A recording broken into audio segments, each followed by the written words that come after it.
Eu quero convidá-los para lermos o texto que servirá para a nossa meditação nessa manhã. O texto encontra-se na Epístola de Paulo aos Colossenses, os 2 primeiros versos. Colossenses, capítulo 1, leremos os 2 primeiros versos.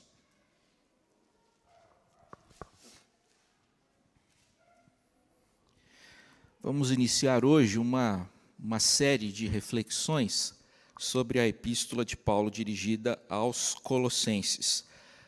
Mantemos as reflexões sobre a vida de Davi.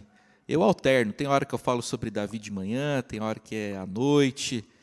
Por exemplo, hoje à noite vamos conversar sobre Davi, sobre o capítulo 29 de 1 Samuel. Mas vamos, ao mesmo tempo, considerando que temos 2 momentos de culto, vamos iniciar uma série sobre Colossenses. Paulo, apóstolo de Cristo Jesus, por vontade de Deus, e o irmão Timóteo, aos santos e fiéis irmãos em Cristo que se encontram em Colossos, graça e paz a vós outros, da parte de Deus, nosso Pai. A comunidade cristã na cidade de Colossos precisou enfrentar e precisou resistir à influência de hereges que se aproximaram e que tentaram disseminar seus falsos ensinamentos. E esse é o padrão do herege, da pessoa que já não acredita na verdade. Ele se aproxima tentando disseminar as suas dissimulações a respeito da verdade. A chamada heresia colossense representava um fenômeno, do ponto de vista científico, sincretista, isto é, uma combinação, uma associação de várias religiosidades diferentes. Enfim, esses falsos mestres entendiam que a cruz de Cristo era parte do evento salvífico, mas não todo o evento salvífico. Ou Cristo é tudo ou nada para nós. Colossenses quer participar os crentes dessa realidade. Ou Cristo é tudo ou é nada para nós. Ou Cristo nos salva, e somente Cristo nos salva, ou qualquer outra tentativa de alcançar reconciliação, isso configura-se como engano do ponto de vista do ensinamento bíblico. Não tendo condições de ir para Colossos em virtude de estar preso injustamente, em virtude da pregação do Evangelho de Jesus Cristo, o apóstolo Paulo endereça àquela comunidade uma epístola por volta do ano 60 depois de Cristo. Em Colossenses, o apóstolo Paulo demonstra a sua firme e inabalável convicção de que Jesus Cristo ocupa sozinho o centro do evento que a gente chama de salvação. Jesus Cristo ocupa sozinho o centro da criação e também da salvação. Só que as alegações da epístola, as alegações de Paulo nesse escrito não são arrogantes, pois arrogância sempre é incompatível com os valores do reino de Deus. Infelizmente, há muita gente hoje que quer defender a verdade de forma absolutamente arrogante. E isso não combina nem um pouco com o ensinamento bíblico, e isso não combina nem um pouco com o procedimento do apóstolo Paulo. Nas primeiras linhas dessa epístola, encontramos um breve prefácio e uma saudação do autor. E aqui, nesses 2 versículos, aprendemos a respeito de aspectos importantes da vida cristã. O primeiro ponto que eu quero destacar nessa manhã, o primeiro aspecto que eu quero destacar nessa manhã, é o aspecto da vocação. O apóstolo Paulo apresenta-se no início da carta como apóstolo de Cristo Jesus por vontade de Deus. Essa é a maneira pela qual Paulo se apresenta àquela comunidade cristã. Paulo compreende-se, Paulo entende-se como um indivíduo que fora vocacionado e chamado pelo próprio Senhor. A palavra apóstolo significa literalmente aquele que é enviado. Isto é, Paulo é um representante oficial do Senhor Jesus Cristo. Mesmo não tendo plantado aquela igreja, mesmo não tendo sido seu pastor, Paulo compreende que possui sim autoridade divina para orientar aquela congregação. Logo após escrever que era apóstolo de Cristo Jesus, o apóstolo dos gentios complementa, por vontade de Deus. Paulo não se tornou apóstolo por aspiração pessoal. Paulo não tornou-se apóstolo por usurpação, roubando algo que era de outro. Paulo não tornou-se apóstolo por nomeação de terceiro. Paulo tornou-se apóstolo por divina vocação. Eu sou apóstolo de Cristo Jesus por conta da vontade do Senhor. Paulo foi vocacionado. Meus irmãos, a Bíblia se recusa a alimentar o nosso desejo de fabricar heróis e nos apresenta os homens e as mulheres que Deus usou na exata medida do que foram e do que fizeram. Apenas homens, apenas mulheres, com seus acertos e erros, com as suas virtudes e defeitos, com seus méritos e com seus deméritos. Com o apóstolo Paulo não foi diferente. Ele é apresentado nas Escrituras como um indivíduo que não foi perfeito, mas que foi agraciado pelo Senhor. Paulo alcançou o apostolado não por conta de sua capacidade, não por conta de sua habilidade, não por conta de sua competência, mas por conta da vontade do Senhor. A história de Paulo é bonita e inspiradora. Vocês seguramente conhecem essa história. Paulo passou de perseguidor da igreja a apóstolo de Cristo Jesus. A vida de Paulo foi completamente alterada, modificada, reconduzida em virtude do encontro que ele teve com o Cristo vitorioso, ressurreto e redivivo, o Senhor da igreja. Esse encontro com Jesus transformou, alterou completamente o rumo da vida de Paulo. Mas, curiosamente, em seus escritos, Paulo não parece demonstrar interesse no valor biográfico de sua postura enquanto perseguidor da igreja e nem demonstra tanto interesse em sua conversão. Parece que Paulo compreendia que muito mais importante do que o evento conversão eram as consequências dessa conversão em termos de nova orientação. Paulo compreendia que muito mais importante do que aquele dia em que ele teve o encontro com Jesus Cristo, eram os dias subsequentes, posteriores a esse encontro. Tenho reparado que o universo evangélico brasileiro valoriza muito a conversão. Ah, aquela cantora se converteu. Ótimo, lindo, bacana. Mas como é que é a vida dela agora? Mais importante do que dizer que teve um encontro com Cristo, é mostrar, é evidenciar que, de fato, a sua vida fora alterada em virtude desse encontro com o Salvador.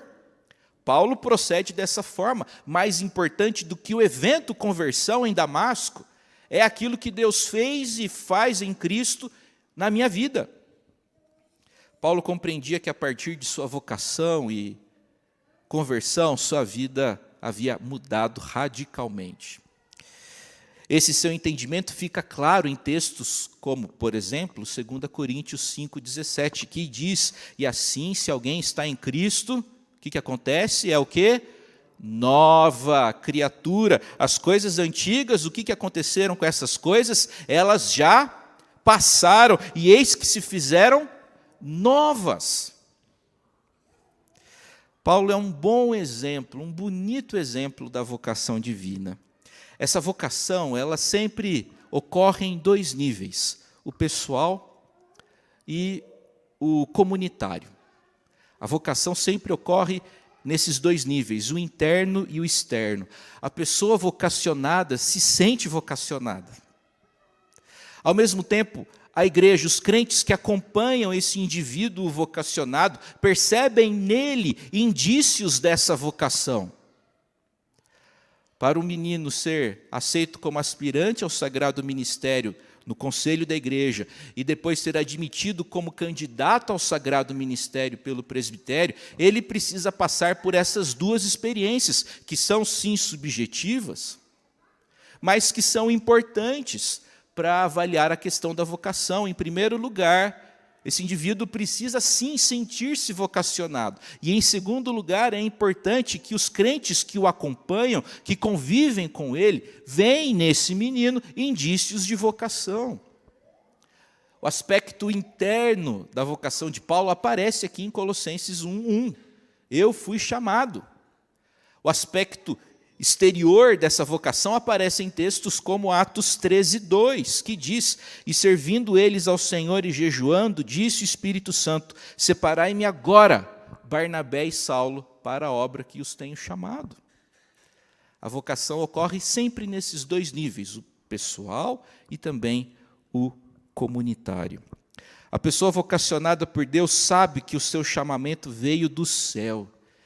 E é por isso que o obreiro cristão não desiste da obra. Anos atrás eu estava bastante chateado com algumas coisas que eu estava vivendo no meu ministério. E fui conversar com a minha mãe. Não fui conversar com ela para falar disso, mas vocês sabem como é boa a experiência de conversar com pai e mãe. As coisas vão fluindo e a gente vai... Enfim, a gente vai compartilhando as coisas. Depois de falar, depois de reclamar, depois de lamentar, de murmurar e dizer que eu deveria ter escolhido outra coisa para fazer da vida, a minha piedosa mãe me disse o seguinte: Thales, você está se esquecendo de uma coisa. Não foi você que escolheu o ministério. É Deus que escolheu você para o ministério, não é isso? Não era isso que você falava quando era menino? Não é isso que você dizia para mim? Aquelas palavras penetraram profundamente no meu coração. Sou grato a Deus por ter escutado isso dela naquela ocasião. E sempre procuro me recordar dessas palavras para reorientar o meu coração para Deus e para o ministério. Meus irmãos, eu também quero destacar o fato de que nós, calvinistas, compreendemos que vocação não é apenas aquilo que o menino sente para trabalhar na obra do Senhor. Deus vocacionou a todos nós para ser um bom gerente, para ser uma boa dona de casa, para ser um bom engenheiro. Todos nós somos vocacionados. Deus tem algo para a gente fazer. E devemos desempenhar a nossa vocação com fidelidade e com excelência. Segundo aspecto importante da vida cristã que a gente aprende aqui com esses versos, é a amizade. Depois de se apresentar, Paulo faz referência ao seu irmão Timóteo, ou seja, essa passagem fala da importância da amizade na vida cristã. Paulo trabalhava em equipe, Paulo tinha amigos, Paulo tinha, sim, colaboradores. Timóteo era cooperador do apóstolo Paulo e estava junto dele, por ocasião da redação da epístola endereçada aos Colossenses. Embora Paulo fosse o seu autor, Timóteo aparece aqui como colaborador do apóstolo Paulo. É importante ressaltar que Timóteo não é mencionado por Paulo como o teólogo, o missionário, o pastor auxiliar. Paulo fala de Timóteo como o irmão. Timóteo é meu camarada. Timóteo é meu amigo. A gente caminha juntos. Timóteo era jovem, era tímido e era enfermo. Nascido em Listra, era filho de um pai gentil, de um pai grego e de uma mãe judia. Aprendeu as sagradas letras com a sua avó e com a sua mãe, desde a mais tenra infância. Conheceu a Paulo por ocasião da primeira grande viagem missionária do apóstolo.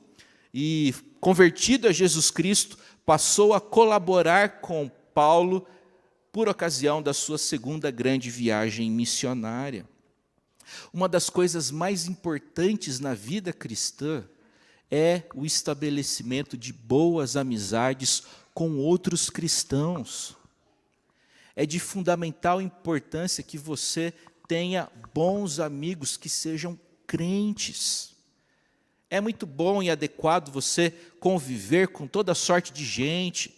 O cristão deve sim ter amizade com gente não crente, mas é muito importante que você tenha um amigo, uma amiga que seja crente. Uma pessoa com quem você pode orar junto. Uma pessoa com quem você pode se aconselhar na certeza de que o conselho que virá dela será biblicamente orientado. É muito importante termos boas amizades com irmãos em Jesus Cristo. Eu quero chamar a atenção de vocês para 2 textos bíblicos. O primeiro é Provérbios 17:17, que diz: em todo tempo amo o amigo, e na angústia se faz o irmão. Como é bom você ter um amigo na hora da angústia. E eu não sei vocês, mas quando alguém chora comigo, isso para mim faz grande diferença. Num dos momentos mais difíceis da minha vida, quando a minha filhinha ficou enferma, me recordo de quando disse essa notícia no café da tarde, lá na casa da minha mãe. Minha família chorou comigo.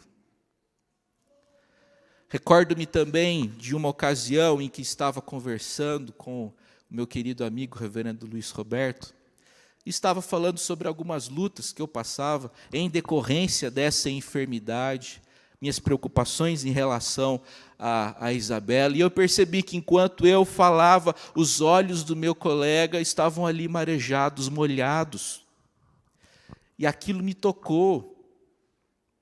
Ou seja, na angústia a gente faz irmãos. Também chamo a atenção de vocês para o texto de João 15:25, Jesus Cristo dizendo: já não chamo vocês de servos, porque o servo não sabe o que faz o seu senhor, tenho-vos chamado de amigos. Coisa boa é sabermos que somos amigos de Jesus. Ele é nosso amigo. Terceiro aspecto importante da vida cristã que a gente aprende com esse texto é a separação. Depois de informações sobre o remetente da carta, vem informações sobre os destinatários, aos santos e fiéis irmãos em Cristo que se encontram em Colossos. A palavra grega traduzida por santo significa literalmente diferente, distinto, separado. Os santos são aqueles que foram alcançados pelo Senhor, retirados do mundo, a fim de viverem exclusivamente para a glória do Senhor. Lembre-se sempre, prezado irmão, prezada irmã, de que o cristão foi separado do mundo. Deus não quer você se corrompendo com as coisas que são do mundo. Pare de dar tanta atenção às coisas que são do mundo. E por mundo não me refiro apenas a relações íntimas, a bebida, a álcool. Tem muitas outras coisas. O apego excessivo ao dinheiro, o apego excessivo ao entretenimento, tudo isso são coisas do mundo. É errado a gente fazer uso de todas essas coisas que eu fiz referência? Não, desde que dentro do seu contexto apropriado. Mas a gente não pode viver em função dessas coisas. Os crentes foram separados do mundo. Pedro tem essa compreensão quando, escrevendo aos crentes dispersos, registrou em 1 Pedro 2, 9 e 10, vós sois raça eleita, sacerdócio real, nação santa, povo de propriedade exclusiva de Deus.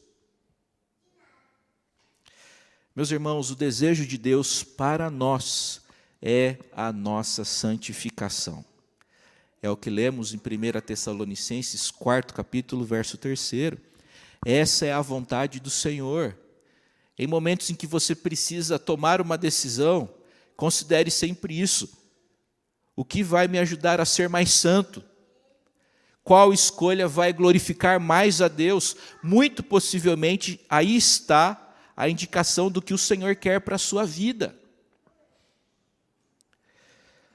Quarta e última lição, quarto e último aspecto que a gente aprende com o texto. Graça e paz. Paulo deseja aos colossenses graça e paz. Todas as vezes em que o apóstolo fala da graça de Deus, ele não pensa somente em um genérico sentimento de Deus, e sim na ação de Deus que se concretizou no sacrifício de Jesus. Semelhante amor não encontra nada que seja digno dele, encontra tão somente seres fracos, pecadores, incrédulos, gente hostil. Graça é sempre o favor espontâneo e imerecido de Deus, e seu resultado, o resultado da graça, é paz. Não é? A reconciliação do pecador com Deus por meio do sangue de Jesus derramado na cruz.